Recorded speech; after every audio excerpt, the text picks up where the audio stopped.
We are Americans. Anybody that wanted to join us, it was fine. We gave no names out to anybody at any time, ever. It was 1974 when John Wayne stepped into a tiny diner in Flagstaff, Arizona, just looking for a quiet plate of food and a break from the Hollywood noise that followed him everywhere. The owner either didn't recognize him or pretended not to, and coldly told him to get out because his kind wasn't welcome there. What that owner didn't realize was that the young waitress who had just served John was about to risk everything by standing up for him. The next 48 hours would flip that small-town diner upside down, cost a man his business, rescue a hard-working woman from years of struggle, and spark a family story that would be told for 3 generations.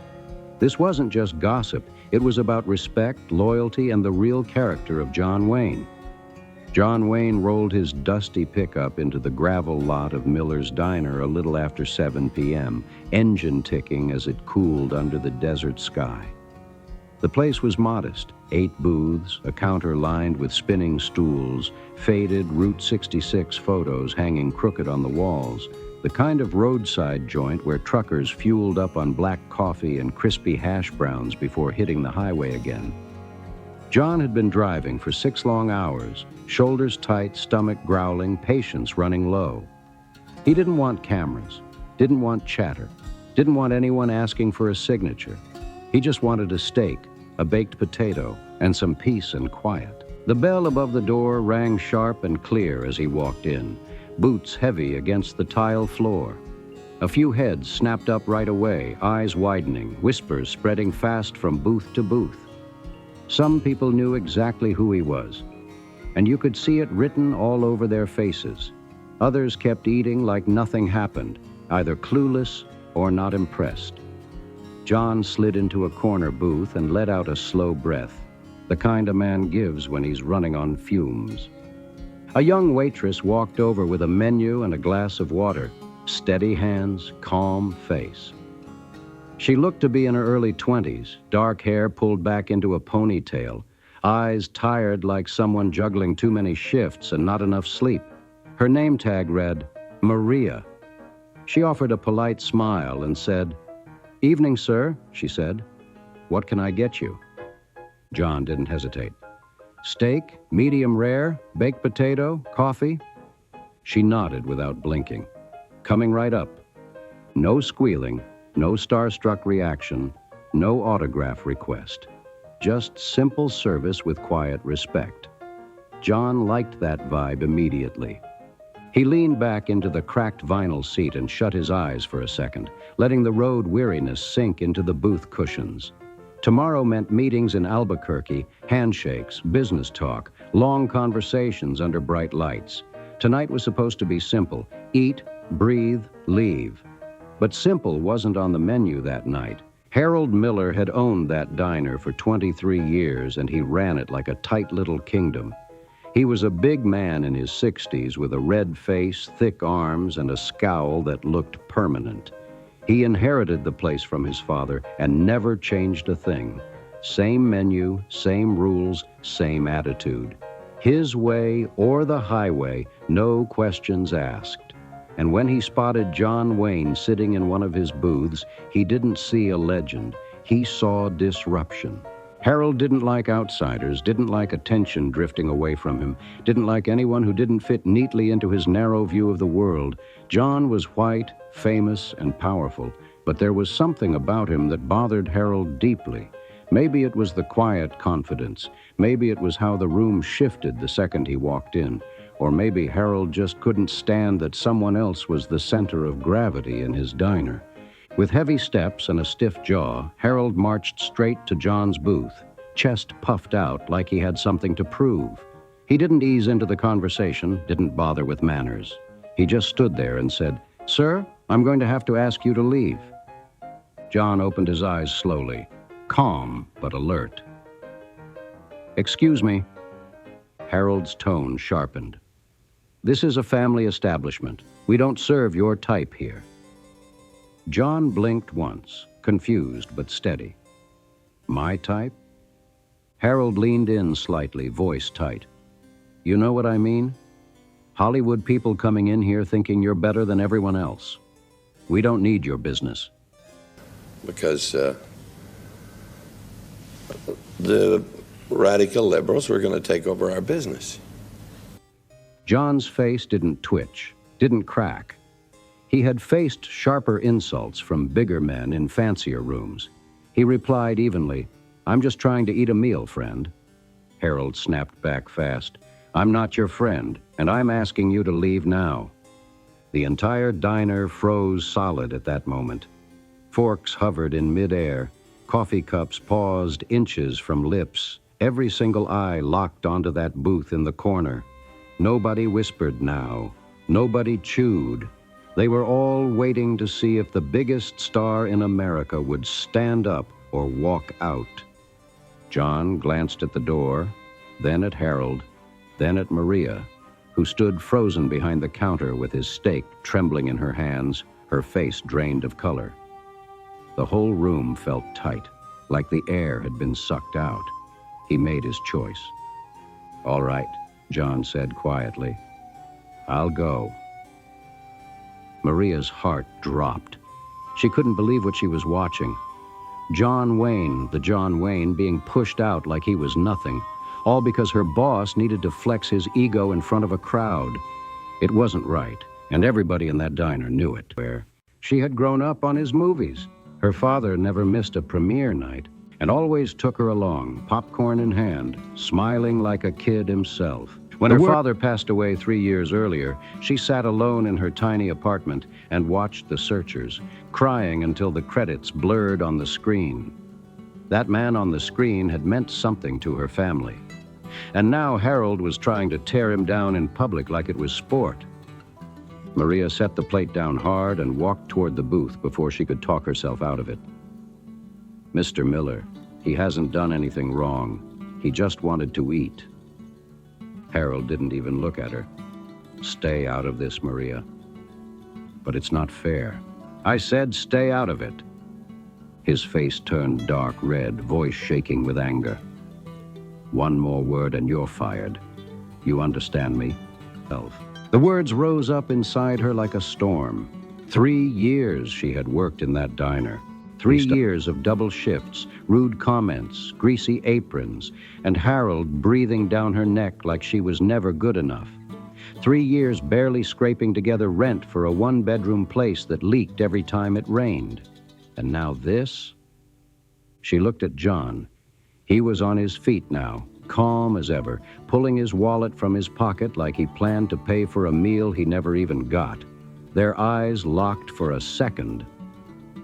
Something passed between them, respect, maybe even warning.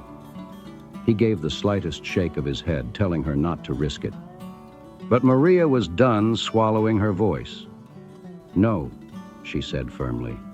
"This is wrong, and I'm not going to pretend it isn't." Harold's eyes widened like he couldn't believe she dared speak back. "You're fired. Get out." "Fine." She untied her apron slowly and tossed it onto the counter. "But you're going to regret this, Mr. Miller. You're going to regret this for the rest of your life." Gasps rippled across the diner. Maria didn't look back. She walked past John, past the stunned customers, past 3 years of exhaustion and small paychecks. She pushed through the door and stepped into the sharp Arizona night air, the cold hitting her like reality.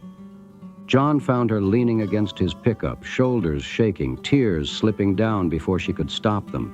When she heard his boots crunch against gravel, she wiped her face fast, embarrassed to be caught like that. "I'm sorry," she said softly. "I don't know why I did that. You did the right thing." "I lost my job." "You kept your dignity. That's worth more." She gave a short, bitter laugh.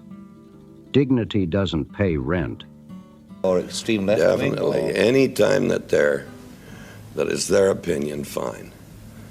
But trouble there was that they were spouting by rote. John studied her quietly. Under the flicker of the diner's neon sign, she looked even younger than he first thought, barely stepping into adulthood. But there was strength there, too, something solid behind the tears, the kind of backbone you can't teach. "What's your name?" he asked. Maria Santos." "Maria, do you have somewhere to go tonight?" "My apartment. It's about a mile from here." "Do you have family, friends who can help?" "My mother lives in Phoenix, but we don't—" She paused, glancing away. "It's complicated." John nodded. He didn't push. He knew better than to dig into someone's private struggles. "Can I give you a ride somewhere?" "I can walk." "It's cold, and you just lost your job because of me. The least I can do is give you a ride." Maria hesitated. She had always been told to be careful, not to trust easily, not to step into a stranger's truck no matter how polite he seemed. But this wasn't just anyone. This was a man she had watched on screen her whole life, a man who carried himself with quiet respect. "Okay," she said finally. "Thank you." They drove through the dark streets of Flagstaff in silence at first, the engine humming low, headlights cutting through the chilly night. Maria gave directions softly, and John followed without question, hands steady on the wheel like a man who had spent half his life on open roads. After a few minutes, she cleared her throat. "Can I ask you something?" "Sure." She looked at him, puzzled. "Why didn't you fight back?" "When Mr. Miller told you to leave, you just accepted it. You're John Wayne. You could have, I don't know, done something." John gave a small, calm smile. "What would you have wanted me to do? Start a brawl? Call a lawyer? Make a scene so the newspapers could write about how John Wayne terrorized a small-town diner owner? He deserved it, maybe. But I don't punish people because they deserve it. I do what's right because it's right." He glanced at her, steady and thoughtful. "You did the same thing tonight. You stood up for what was right, even though it cost you. And now I'm unemployed. Now you're free." Maria blinked at him, confused. Free? She had never once connected losing her job with freedom. To her, it meant late rent notices and empty cupboards, not opportunity.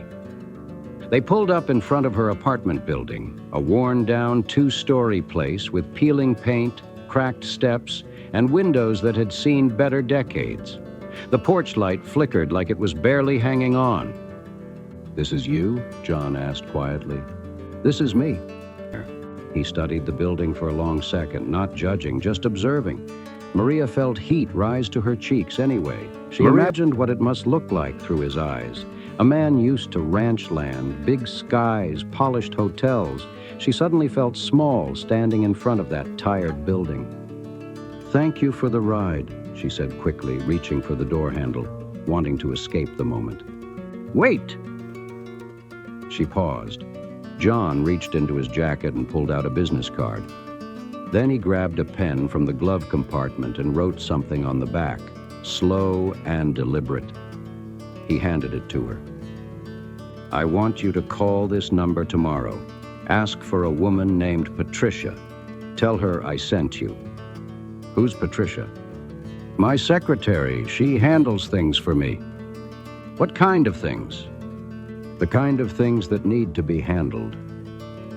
There was a hint of mystery in his tone, but no games. He pressed the card firmly into her hand. "Will you call?" Maria looked down at it. The front showed a Los Angeles address and phone number. The back read, Patricia Stacy, with another number written in his bold handwriting. It felt heavy, like more than just paper.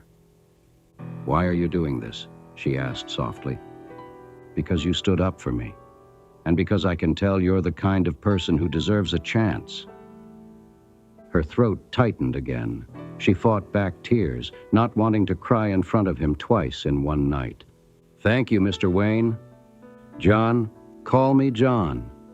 She stepped out of the truck, clutching the card like it might disappear if she loosened her grip. The cold air hit her again, but something inside her felt warmer than it had in years. John Wayne gave a small nod, then drove off into the dark Arizona night, taillights fading down the street like a scene straight out of one of his films. Maria didn't sleep at all that night. She lay in her narrow bed, staring at the cracked ceiling, turning the business card over and over in her hands. Part of her kept thinking this had to be a dream. Maybe exhaustion had played tricks on her mind. Maybe she imagined the whole thing. But the card was real. The ink on the back was real. The conversation was real. John Wayne had told her to call. At exactly 8 a.m., she sat up, heart racing, and picked up the phone. Her fingers shook as she dialed the number. Each ring felt louder than the last. On the third ring, a calm voice answered. Patricia Stacy's office. Maria swallowed hard. Hi, my name is Maria Santos. John Wayne told me to call.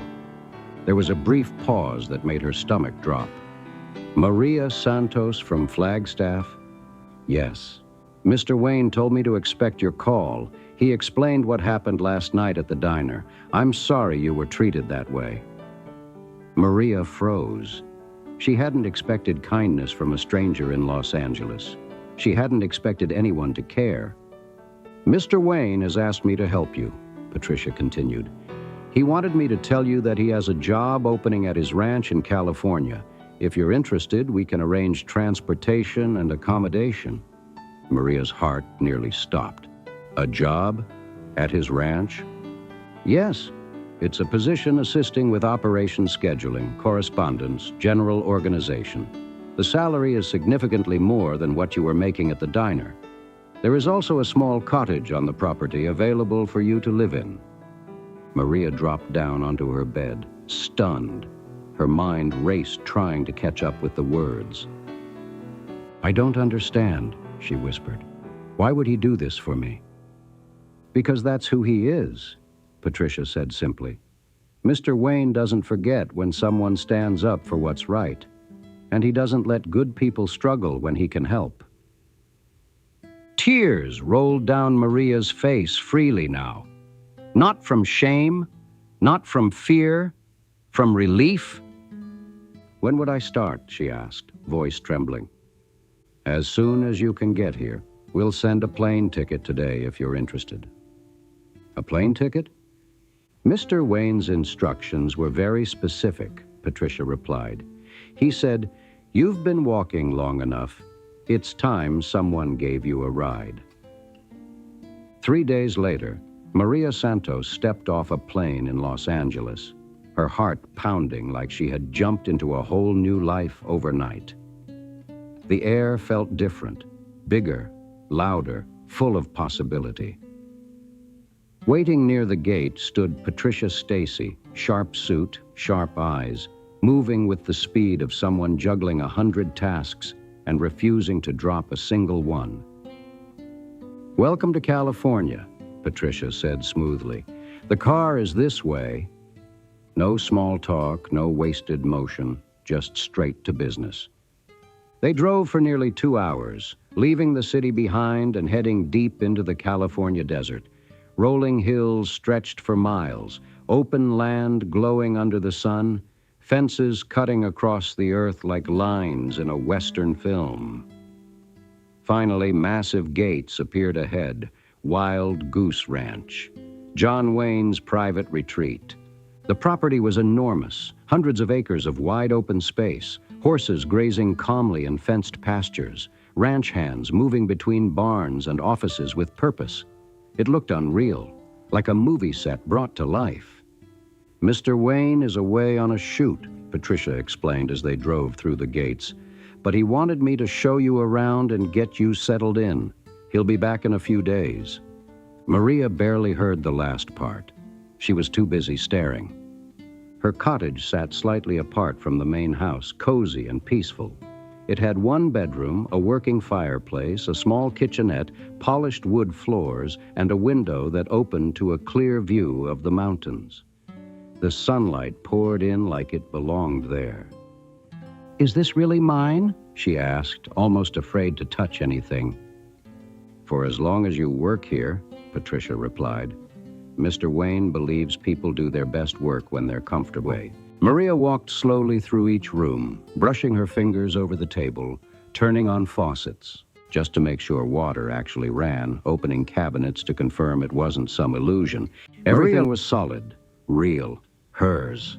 She sat down on the edge of the bed and cried again, the third time in 3 days, but this time it wasn't fear or embarrassment.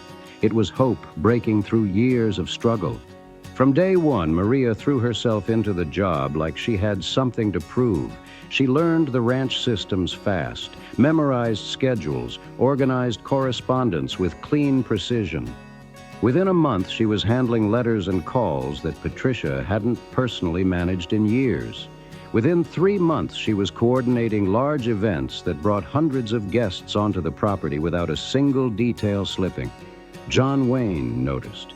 He returned from filming 2 weeks after Maria arrived.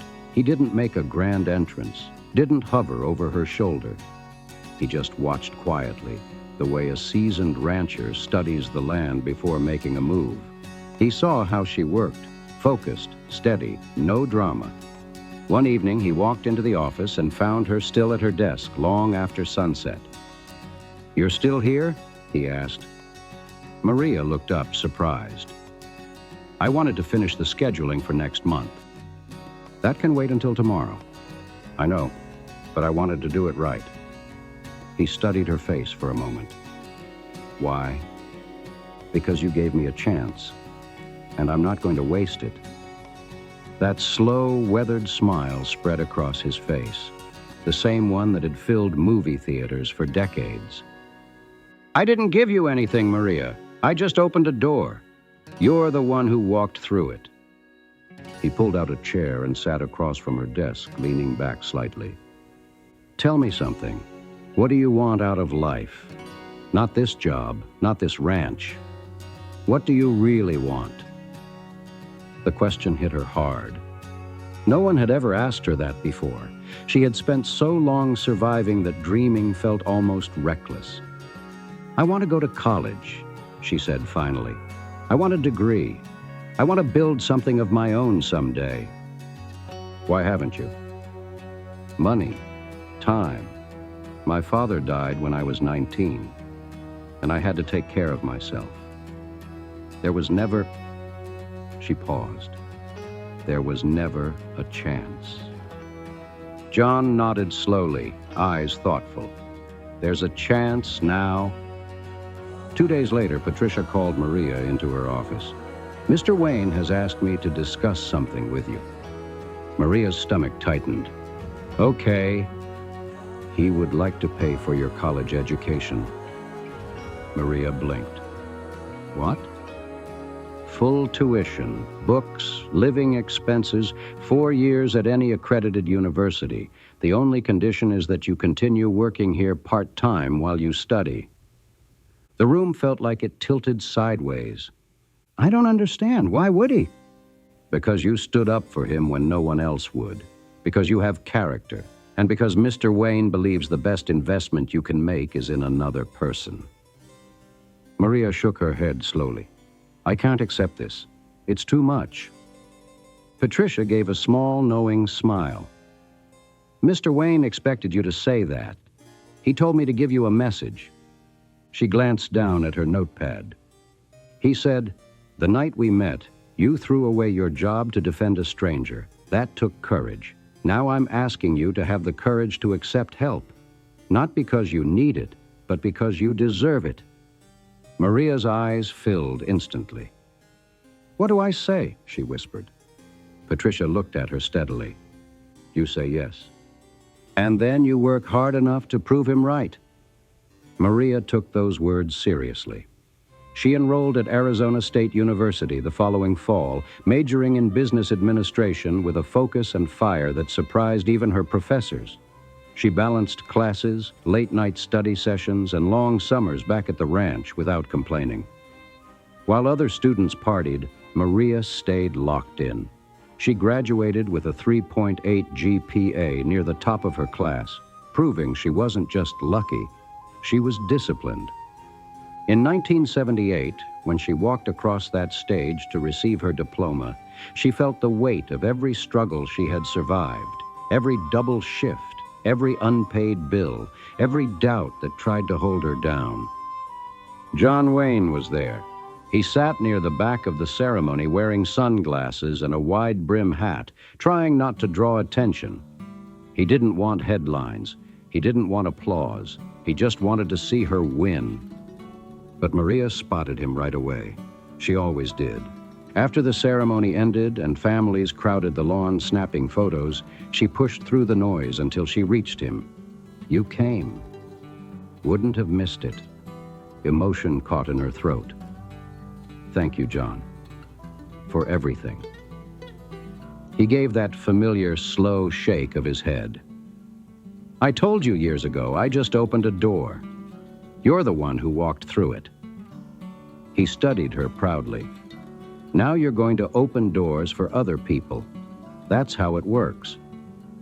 "How do you know?" she asked. "Because I know you," he said simply. "And I know you're too good a person to keep all this to yourself."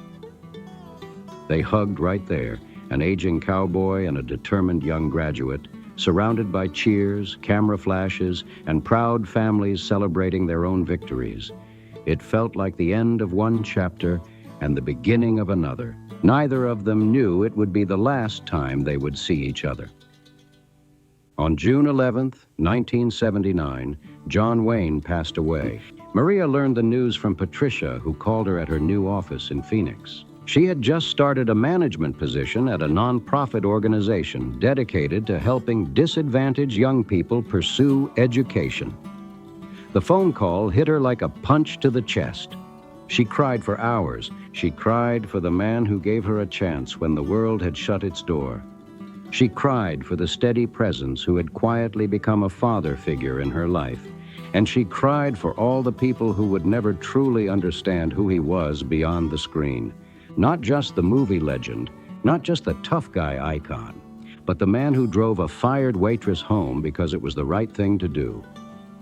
A week later, she received a letter from his estate. Inside was a handwritten note, one of the last things he had written before he died. Her hands trembled as she unfolded it. "Maria, by the time you read this, I'll be gone. But I wanted you to know something. That night in Flagstaff, when you stood up for me and lost your job, you reminded me why I do what I do. Not the movies, not the fame, the simple act of standing up for what's right, even when it costs you. You've become the person I always knew you could be, and I'm proud of you. Now it's your turn to help someone else. Find a person who needs a chance. Give it to them. Don't ask for anything in return. That's how we make the world better, one person at a time. Your friend always, John." Tears blurred the ink, but she read every word, and she kept her promise.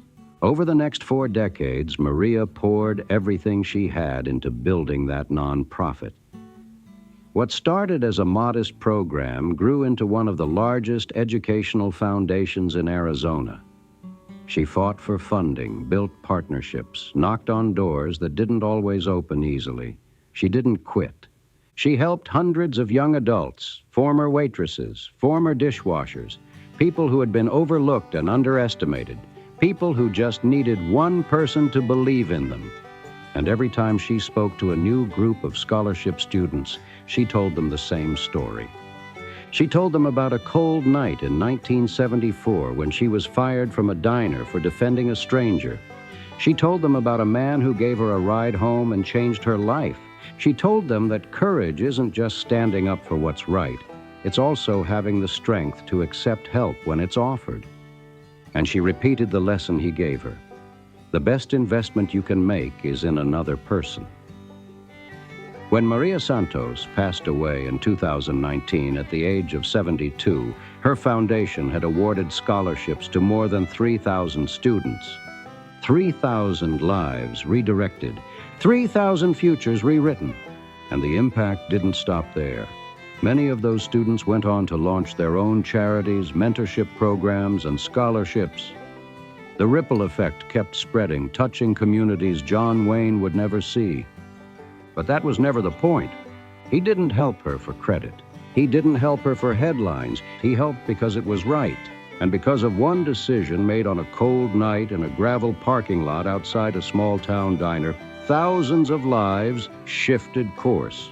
all because a waitress stood up for what was right and a cowboy opened a door.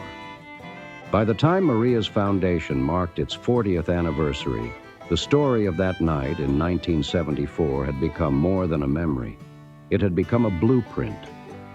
At every annual banquet, she would stand at the podium, look out at the crowd of scholarship recipients, donors, and families, and tell it straight. No exaggeration, no hero worship, just truth. She described the gravel parking lot, the cold air, the humiliation, and the choice she made to speak up. Then she described the truck ride, the business card, and the phone call that changed everything. And every single time the room went silent, because deep down everybody understood what it meant. One moment of courage can flip your entire future upside down. But Maria didn't just tell the story. She lived it again and again. Whenever a student sat across from her desk saying, "I can't afford this," or "No one's ever helped me before," she would lean forward and say, "Someone helped me once, and I almost said no." That always caught their attention. She made sure the foundation didn't just hand out money and disappear. Every scholarship came with mentorship, career coaching, and personal check-ins. She wanted her students to feel seen, the way she had felt seen that night in the truck. And quietly, without press releases or cameras, she started something new.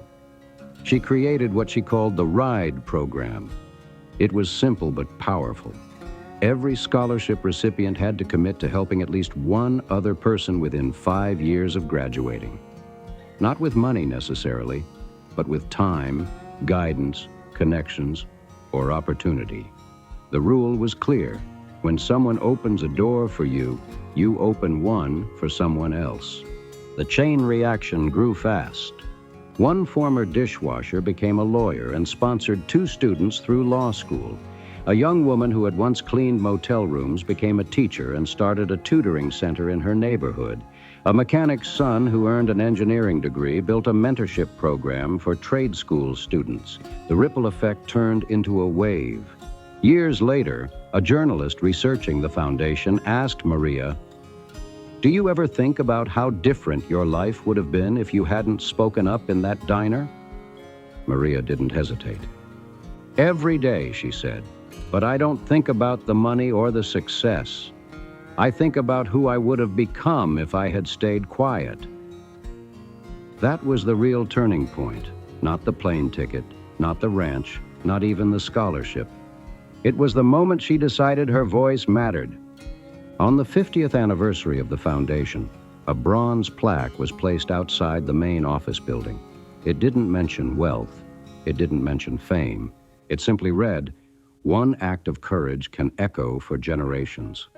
Below it, in smaller letters, "Inspired by a ride home in 1974.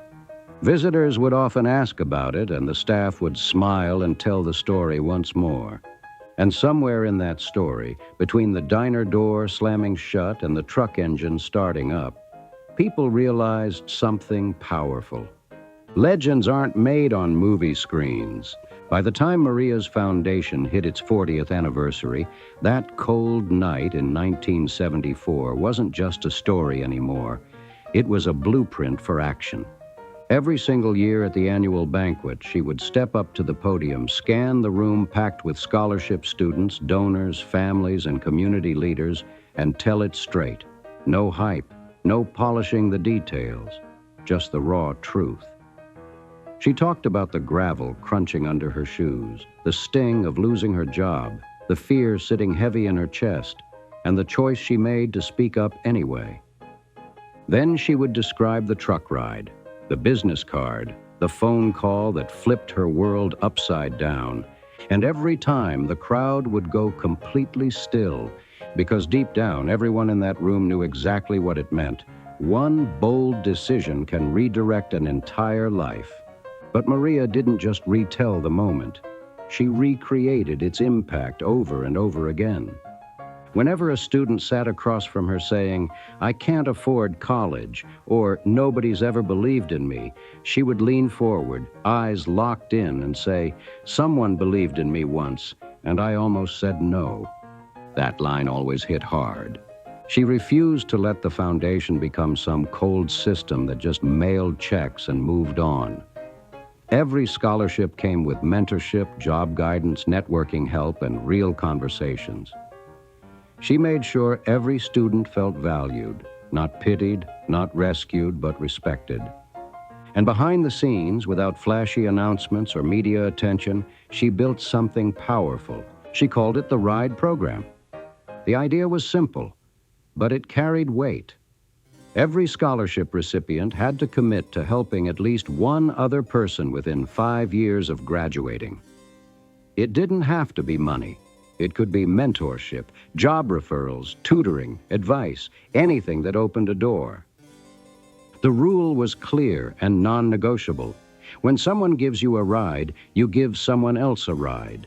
The impact spread fast. A former dishwasher became an attorney and funded scholarships for future law students. A young woman who once worked double shifts at a motel built a community tutoring center. A mechanic's son turned engineer created a trade mentorship network for high school grads.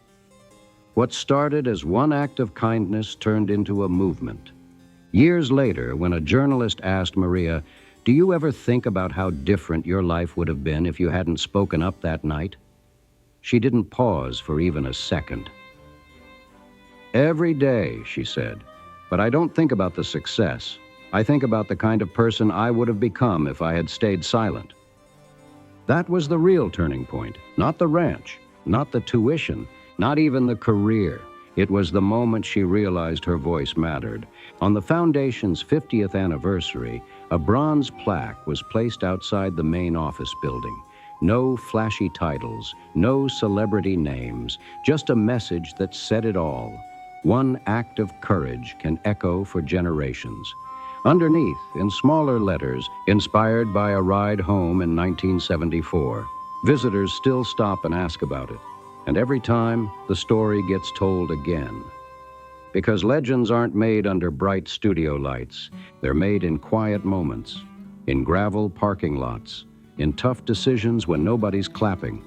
They're made when someone chooses courage over comfort. If this story moved you, if it reminded you that one small action can change everything, make sure you hit that like button, drop a comment sharing your thoughts, and subscribe to the channel for more powerful stories like this. And remember, your one decision today might be someone else's turning point tomorrow. See you in the next video.